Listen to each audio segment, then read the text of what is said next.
जळगावचं एकंदरीत वाटोळं करण्याचं काम जे गिरीश महाजन आणि गुलाबराव पाटील करतायत याचा खेद त्या ठिकाणी आहे।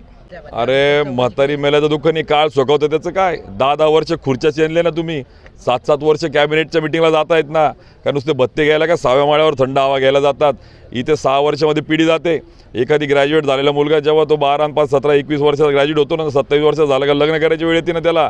आयुष्यातून उठवलं ना तुम्ही लोकांना, कधी करणार तुम्ही मग? नुसती ॲडिशनल एक्सपान्शन करत नाही, तिकडे पाचोराला एमआयडीसी नाही, चाळीसगावला एक नवीन उद्योग नाही, इकडे भुसावळला उद्योग नाही, करतात काय तुम्ही सगळे? म्हणजे या सगळ्या परिस्थितीमध्ये यांची तळमळ पण नाही आहे, हे जास्त वाईट वाटतं। आणि बोलतात आणि कळत पण नाही आणि कळून पण घेत नाही, अभ्यास पण करत नाही आणि जिल्हावासियांच्या भावनेशी खेळून वेळ घालवत आहेत।